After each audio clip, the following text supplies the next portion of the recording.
हम डिस्कस करने जा रहे हैं कि मोस्ट इंपोर्टेंट चैप्टर्स क्या है और किस टाइप के क्वेश्चंस आते हैं हमारे AIIMS BSc nursing entrance exam में।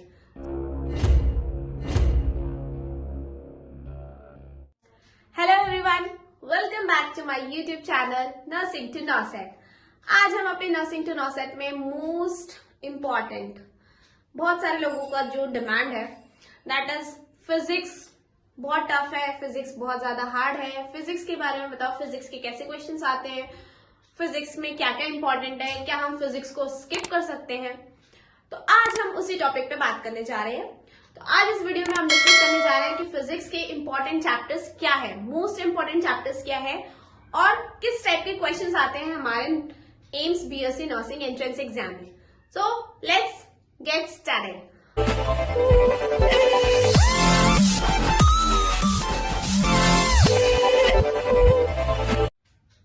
तो सबसे पहला हमारा मोस्ट इंपॉर्टेंट चैप्टर में first chapter is communication system, that is आपका 12th का चैप्टर है। देन हमारा ईएम वेव्स, इलेक्ट्रोमैग्नेटिक वेव्स, हमारी X rays, gamma rays, infrared, ultraviolet rays, ये बहुत सारे ईएम वेव्स हैं, इनके ऊपर बहुत सारे क्वेश्चंस आते हैं।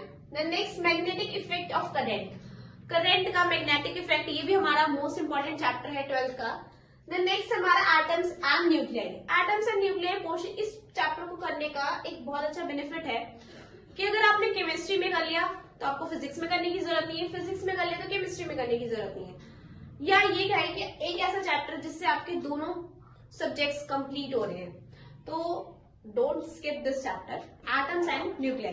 देन नेक्स्ट है हमारा electronic devices, then optics.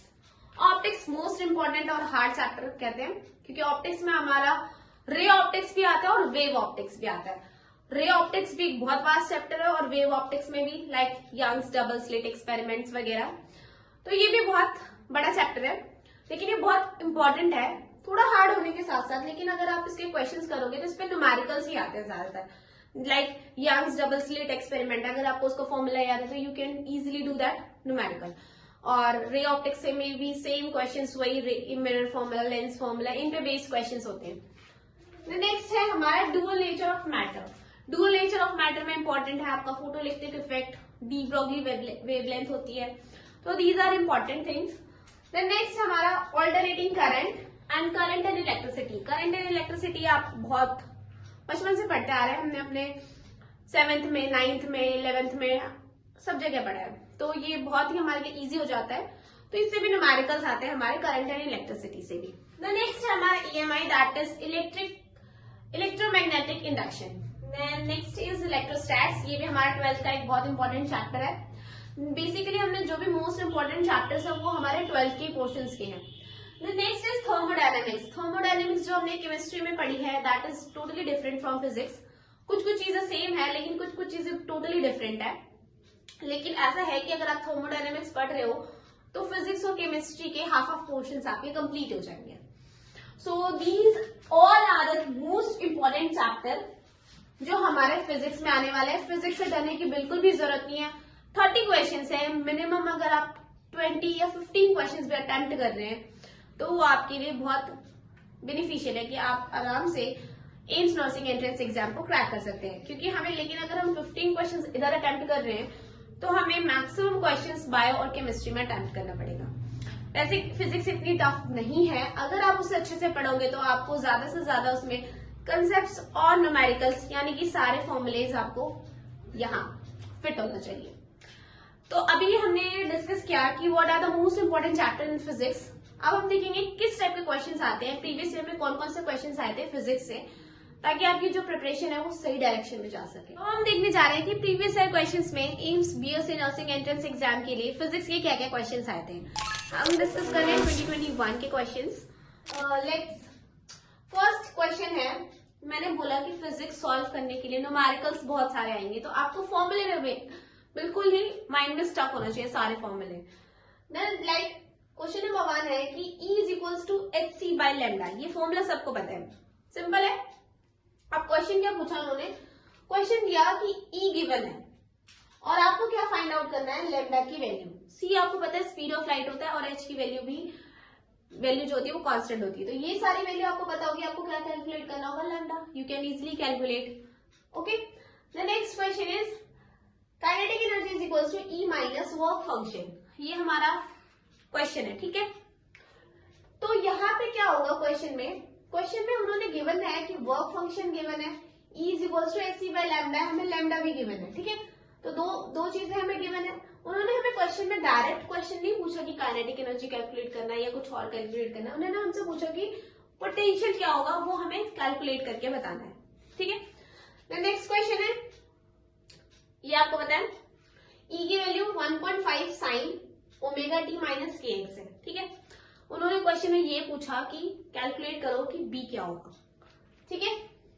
Then next question same, इसमें वैल्यू दे रखी है, इन्होंने हमें ई और बी गिवन है, लाइक कोई क्वेश्चन उसमें ई की वैल्यू भी गिवन है, बी की वैल्यू भी गिवन है। हमें क्वेश्चन में फाइंड आउट क्या करना है कि वेलोसिटी क्या होगी ईएम वेव्स की। तो ये सारे न्यूमेरिकल्स ईएम वेव्स के ही हैं। देन नेक्स्ट है, एक एलिमेंट है जिसका atomic mass and atomic number both are given, और हमें कैलकुलेट करना है कि उस एलिमेंट का रेडियस क्या होगा। तो उसका फॉर्मूला आपको पता होना चाहिए। देन नेक्स्ट है हमारा बायोट-सावर्ट लॉ। तो बायोट-सावर्ट लॉ की जो हमारा फॉर्मूला होता है that is B is equals to mu naught I D L sine theta by R square, ठीक है। तो इस टाइप में क्वेश्चंस आते हैं। और कैसे क्वेश्चन है, लाइक आपको ऑब्जेक्ट का डिस्टेंस दे रखा है, हाइट दे रखी है, या उसका फोकल लेंथ दे रखा है, और हमें कैलकुलेट करना है कि उसकी मैग्निफिकेशन क्या होगी। एक कॉन्केव मिरर है जिसका हमें हाइट दे रखा है, या फिर हमारे फोकल लेंथ और हमें डिस्टेंस ऑफ ऑब्जेक्ट दे रखा है, and we have to calculate the magnification. ऐसे क्वेश्चंस आते हैं। देन नेक्स्ट हमारा वेव ऑप्टिक्स से यंग्स डबल स्लिट एक्सपेरिमेंट के क्वेश्चंस आते हैं, उसके जो न्यूमेरिकल्स होते हैं वो आते हैं मेनली। देन नेक्स्ट हमारे और कौन से क्वेश्चंस आते हैं, मोमेंट ऑफ इनर्शिया, जो हमारा 11th क्लास का एक चैप्टर है, moment of inertia of a sphere. किसी भी स्फीयर है उसका उन्होंने रेडियस और ये सब कुछ गिवन है। हमें पता है कि हमें moment of inertia of a sphere, solid sphere का क्या होगा 2/5 mr²। तो उसमें उन्होंने हमें आर की वैल्यू दे दी और हमें ऐसे बोला कि इसको कैलकुलेट करके वैल्यू में लेके आना आंसर। तो इस टाइप के क्वेश्चन आते हैं फिजिक्स में कि क्यूरी लॉ क्या होता है, न्यूटन्स लॉ ऑफ कूलिंग क्या होती है, किसी भी रेडियो एक्टिव एलिमेंट है अगर उन्होंने बोला कि उसकी हाफ लाइफ 8 years है, then after 24 years how much it remain. ऐसे क्वेश्चंस हैं हमारे फिजिक्स के। तो फिजिक्स इतनी हार्ड नहीं है, अगर आप उसको थॉरोली अच्छे से सारे कंसेप्ट्स उसके सारे फॉर्मूले अच्छे से लर्न करें तो इजीली आप फिजिक्स के क्वेश्चंस को सॉल्व कर सकते हैं। ओके, तो आज की वीडियो यहीं तक थी। अगर वीडियो अच्छी लगे तो प्लीज शेयर करें और लाइक करना मत भूलिए, और जिन लोगों ने अभी तक सब्सक्राइब नहीं किया है प्लीज डू सब्सक्राइब इट। और अगर आपको फिजिक्स, केमिस्ट्री या इन किसी भी सब्जेक्ट से रिलेटेड कोई भी डाउट है तो you can ask me on my Telegram channel और माई Instagram page. Thank you. Bye bye.